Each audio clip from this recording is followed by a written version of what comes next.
What's up, guys? Marty Teammates here, and today we're back with the deck profile. What's up, Alistair? Who are you? Tell the people what you did. Alistair. I got a carry Springfield. I'm the super villain. Yeah, nice. What'd you play today? I played kind of a pile of cards, but I played Maliss, Kashtira, Fiendsmith. Ooh, okay. How'd you like it? It was pretty good. I figured there were going to be a lot of people here playing the mirror, so I wanted to beat the mirror and to beat Lancia, and I figured putting Fiendsmith cards in my deck was the best way to do it, but I also really like Kashtira cards, so I just said, screw it, I'm going to just play both of these. I kind of threw these together like 30 minutes before locals, and it worked out really well. Yeah, and then you played it too, Mo? Yeah, I played the same deck as him. We were kind of like floating the idea around because he floated the idea of Fiendsmith to me, and then I kind of floated putting cash cards in there because we just wanted extra extenders.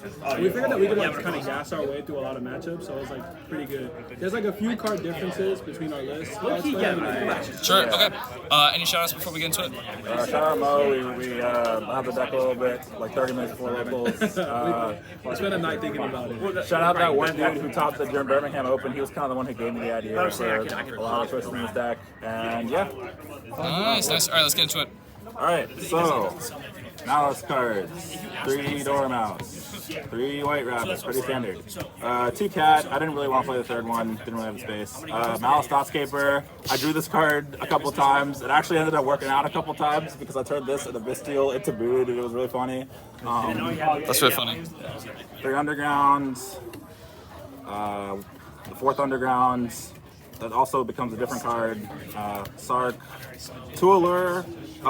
This probably would have been Fua if I had it, but I didn't. But I didn't hate this card. It was just kind of like, it was there. Yeah, so the change that I had was my deck was 1 more card than him, and then this was just full loss on the main. So I figured the only way you really lose game 1 is the mirror for the most part, and then like any deck that has like a pretty high ceiling of Fiendsmith cards, something like U-Bell, so I just wanted to play something like that.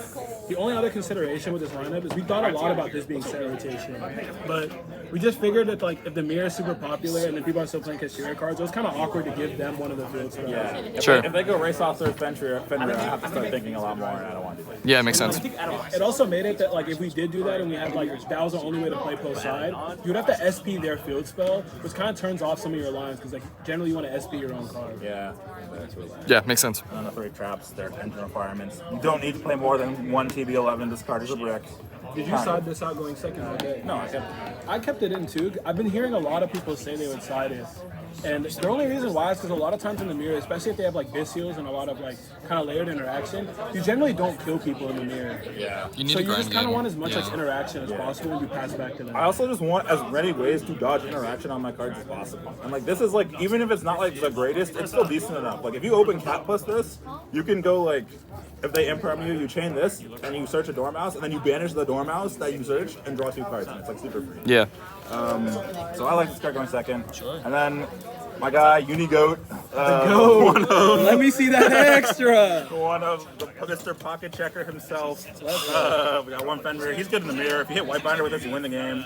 I think that's you said that about both. But like, I had a lot of people like where I played mirrors with Kashtira cards where they would rip my Fiendsmith cards, and I'm like, you really don't want to do that. You rip White Binder every time, but they didn't. Another interesting thing about this card, especially the playing the fake, like you said last year, cast cards like obvious, is in the mirror when you like, a lot of times I was still shifting people in the mirror because you would draw this card and like a decent amount of engine, and you could just kill them even through Lancia if you just had like enough random bodies and you did like a master your turns. Because like between this, and like 1 or 2 generic link 2s, a lot of times you can just kill them.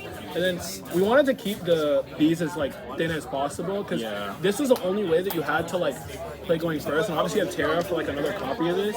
And then this card, a lot of people play more of, but I think it's kind of stupid because it's just unplayable in a detonator. Yeah, those cards bad to detonator. It's like nice. I played it just because like I wanted Fenrir or terraforming to be able to get access to my cash engine, and if I got Lancia'd, but I think I wanted to play a very small cash engine, and I was satisfied with like the small engine. It worked. I saw these out going second every time. Personally. Makes sense. I think the only consideration like moving forward is to play a second copy of this because this is the best card like to open. And a lot of times when you get Lancia, you just need like literally a vanilla in the game to go like Moon Requiem a lot of times, and that's like how you push your Lancia. Yeah. You could play a second unicorn, and I wouldn't be. It would be fun. You could honestly cut like a lure for a second unicorn also. Yeah. And then, you know, the reason I decided to play this deck, Two Engraver, first time playing Fiendsmith cards ever actually. Fiendsmith Lurry, Lacrima, 2-tracked. and the trap. Moda didn't play the trap. I really like the trap. It's really nice. They can't really like force it easily. Or if they're like on a Maliss hand that has like a 1-card combo, it's like they would summon Haggard and it ends their turn. How'd you like tracked? So we played 2 track because I think in general it's just always like a lot of times you don't even really need to go through the Fiendsmith cards like to actually combo. They're just bodies sometimes, and that's like fine. I played a 3rd engraver in this slot instead of the track, and then as I talked about, and then I talked about earlier that I didn't play Paradise. If you noticed earlier, I cut the Allures and then the Paradise for the Fluo. I'm just unlucky. I just didn't want to play another brick because like Birth plus like the already the Malice trap cards without monsters, and you're already not playing like a consistency card like Signet Binding or anything like that. So like if it gets in your hand, there's one card in his extra deck that he played to like get it out of his hand, but I didn't actually play anything to get it out of my hand. So I was just trying to minimize the breaks. And I missed it just once when like you were breaking the board in the mirror. Sometimes it's like you end up just leaving this engraved because high key this guy never hits the field. Like they for some reason always have a Bestial, they binder it. Yeah. So like it came up that this would just stay engraved and kind of just have another interaction. Yeah. But for the most part, it was like fine. No, that's a nice card. I like the second track just because like sometimes I'll like draw into the second engraver while I'm playing, and like I don't want this card to be dead in my hand afterwards. So it's like Makes sense. having the second track comes up. And this card is really good. I like it. Sure. Yeah, there's the Smith cards, and then for the non-engine lineup, it's just 3 Ash. That's just generic. I don't know why. 3 Imperm. Also, because we added the Fiendsmith cards, like we can't lose a Fool Loss. Yeah. So like we Yeah. lean harder into Fool Loss than we have to, because sometimes you just start with the Fiendsmith cards just to like bait interaction, and I'm not trying to just lose a game on the spot. No, exactly. Yeah, you have to play Ash. 3 Druid Worm, or 2 Druid Worm, 1 3 Druid Worm, sure. 3 Druid Worm might as well 3 be. Druid Worm. Might as well be. This is delayed Druid Worm, and 2 Talents. I really like the Talents in the mirror. In the main, it's because like being able to just have access to this card in the mirror. I'm not playing Thrust. I just didn't have space for it, but like I think this at 2 was like pretty solid, and like there were a couple games where I like drew it and didn't really want to have it, but like if I got Impulse, it's kind of sad. But I mean, I like this card a lot. I think it's great. I stole a Unicorn with this and got access to my cash engine that way, which would be funny. But, Another thing that's nice about this list as opposed to other ones is other ones obviously they have like a bunch of normal summons and a lot more non-engine than us. So the draw is like insane for the most part, just because you have so much to draw. So that was like another aspect of the card that I really liked in this list that I wanted to main it for sure. yeah, Makes sense. that was awesome. Awesome. How many cards in main? Mine was 41, his was 42. The only difference between like the deck count that made it, I played a 3rd tactic, Sure. and then obviously I said the 3rd Paradise engraver. and the Allures are fools. Yeah. Extra deck stuff.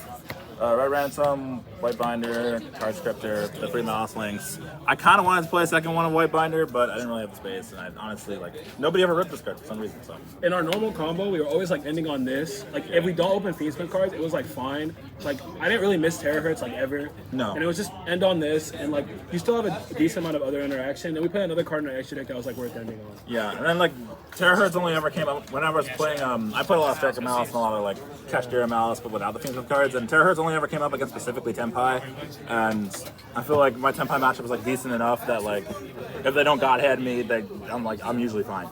Sometimes I don't even go through Red Ransom. I just go straight to White Binder, just because like if I have a trap already, like, And beats Nib. and it beats Nib. Like if this card gets in rotation, Nib never matters. So yeah, those are the 3, and then you end on this in the trap, and then some other stuff in grave. Link Decoder, SP, good card. This card sucks, but like So you have to terrible. play it. It's As long as people are playing Nibiru, I'm always putting that card in my deck. Yeah, if they take exactly. out Nibiru, then like maybe it's a thought. But for now, it like always comes up to it. no, you do. Link Spider, you do have to play this card because you can turn. Why did I play this card? No, it was for Nibiru, but I'm trying to think of what that card was. I think I was turning an engraver in the graveyard plus this into like I don't know. Moon, yeah, Moon. Yeah. Sometimes you just need to cycle through Life Fiend Yeah. just to get a few other. Or you have a Bestial and go into Moon, or just like something. It comes up. SP also, or you turn an engraver and this into SP sometimes. Yeah. Makes sense. Where is he? Mr. Haggard Lizard. Oh, IP. I like that card a lot. Actually, it came up. It got imperms, but like it baited and negate or cleave.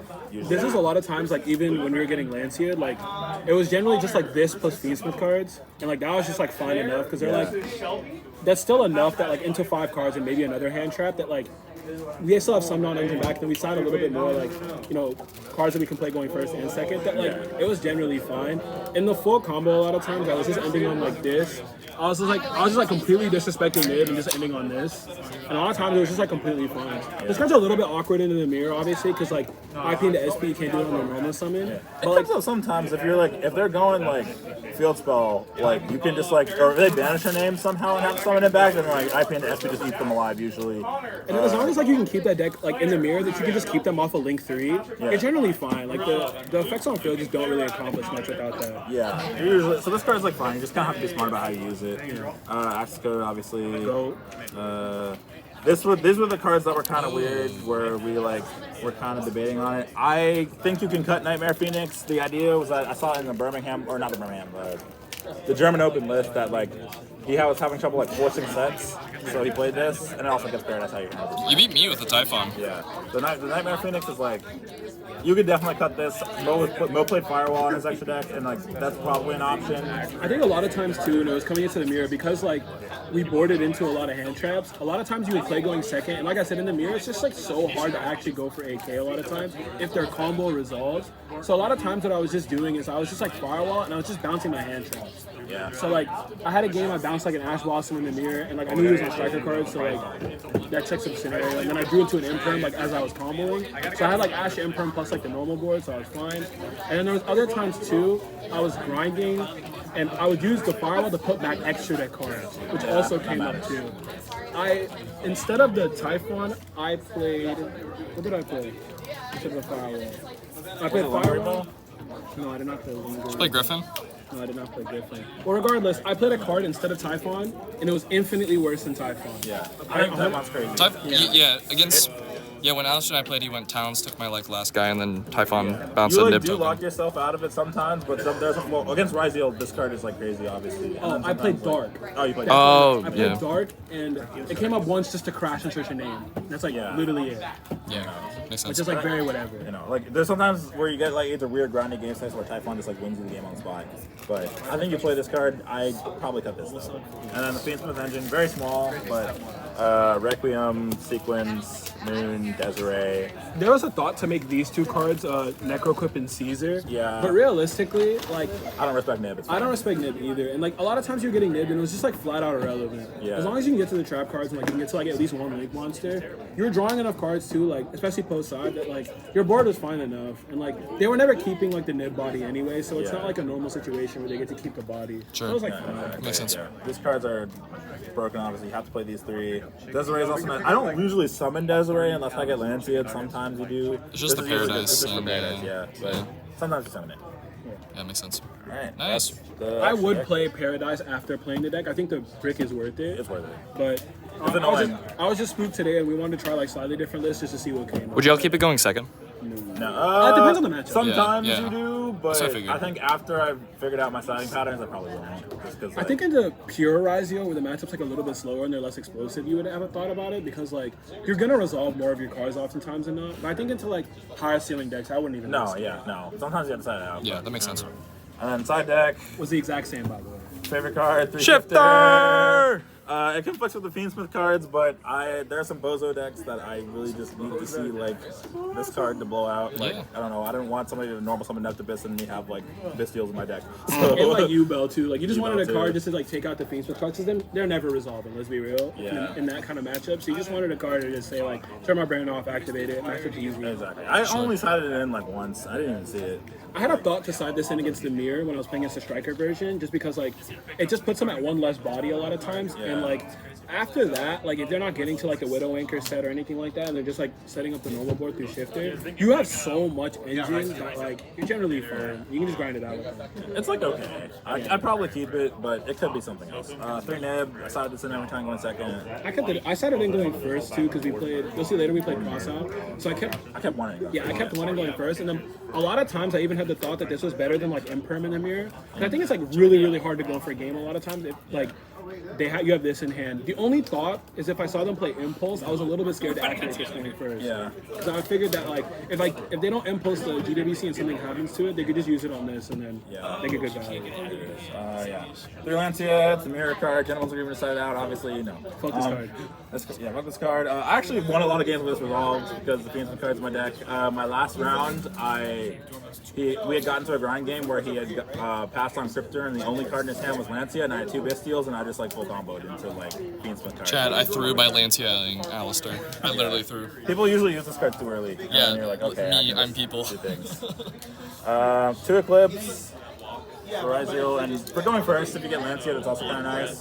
Like, it blows out the mirror. Duster, in the mirror. Good to Horizio too, just because, like, if you can deal with cross, the board is so much easier to play into. It also makes your Bystials like a lot better. So like when you draw Jerusalem, it's like guaranteed to get value. And a lot of people, they aren't putting Detonator in defense. Yeah. So at worst, you can just crash the Jerusalem if you deal with the cross and then just deal with the Detonator like that. Also, it's like if they're playing plug-in, it forces the plug-in also. Like, Also, nice. post side, Solemn Judgment is like insane. Yeah, that's And you can just force out back row like that way, and it's like generally good. I'd honestly consider Lightning Storm, but I have too many like Bystials and stuff. It's like kind of hard. And then the last minute ad. I was playing Call already, but like 2 cross out. This was originally Perulia, but then I was like, Perulia's kind of garbage in the mirror, so I only played against 1 Rigel today, and this was better. This was kind of broken. I crossed out a Nibs. I didn't cross out Lancia. I kind of just like, there were some hands where like I had it and I got Lancia, but I was like, I have to here. I had the big reason that I ended up selling him on playing this card is in the mirror match, you actually like blindside this like all the time, like no matter what version they're playing. And if you could get a read a lot of times, so you could force an interaction or like you could kind of play that way. Because especially you have the Fiendsmith cards too sometimes. You could use this to cross out like their trap cards, which is something I did like a lot. So like they would have like GWC, and if they don't have a Bystial there and they don't like play in a way where they go like Crypt their pass, or they don't go like Terror Hits or Reverse Fireworm, it actually sometimes ends their turn. Yeah. Like in the mirror. And then a lot of times too, like I said, it's like you would side this in even going second into a lot of other decks because your engine is so much like more powerful than everyone else. Yeah, that, you really just can't risk losing to this card. Yeah, So it's like, makes sense. So I mean, I did have a game where I drew the Lancia against Oscar, and there was I got Lancia. And I was like, all right, well, we'll go next, but Nice. just don't draw it. Any changes? Put in fools if you have them. Steve asked me about siding patterns, and usually I put a lot of mirrors. So in the mirror, it's usually these kind of come out. I don't really like them in the mirror. So I usually put 10 cards in. These, I'm sorry, the camera goes like that weird. But No, you good. 3 Lancia, 3 shifter, or 3 nibs, 2 cross out. That's 8, and then Duster followed by for the 10 going second. And then Ash comes out. Your Kashtira cards come out, so that's 4, and then like there's like 3 more cards that come out. One track. These 2 come out, and then like I had a thought to take out Lacrimo just because of like sometimes I felt kind of low value because we weren't playing anything like Angel or anything like that. And like I had one game where like I was just going second, I just had like a bunch of normal summons, so it felt awkward. But I still think you keep it in just to make the Fiendsmith cards going second like by themselves like enough of a push. you 100% keep Lacrimo, Sure. I think. But yeah, it's these and the cash cards come out. Nice. It's similar for Ryazil, except like instead you usually I kind of sided in 2 nibs and then put in Eclipse. I like to keep in the cash cards into like some matchups. So like if I saw someone was playing kind of like a lower to the ground Maliss deck, I would keep in the cash cards because like I figured that like even if I pass, I could just kind of like grind back and forth with the Kashtira cards. And then against like a lot of the rogue decks, I kept in the cash cards just because like they're just so overwhelming. A lot of times just have their extra decks constantly get ripped. Yeah. But in the mirror, that was one of my biggest issues with them. Like why I initially kind of didn't consider them because I thought they were really weak going second cards in the mirror, and that still maintained. But that's kind of true. Like every time I played against the cash deck, they would kind of like, especially if I drew Lancia, like they didn't do anything It also felt awkward because they weren't playing things with cards. yeah. It also felt awkward too because we can't Fenrir into Fenrir in our list. Yeah. So like it's like a lot less pressure and like if there was a world where people knew our exact deck list too, Fenrir gets a lot. Like they would just let the Fenrir search resolve because like it's unicorn. Yeah, honestly, the only time I was searching Fenrir was when I saw them have like a white binder unattended. I'm like, I need to get this out of rotation. Yeah. Well, very good. Congratulations, Alistair. Yeah, thank you so much. And if you guys enjoyed the video, hit that like button, subscribe to Team Beige, and I'll see y'all later. Peace.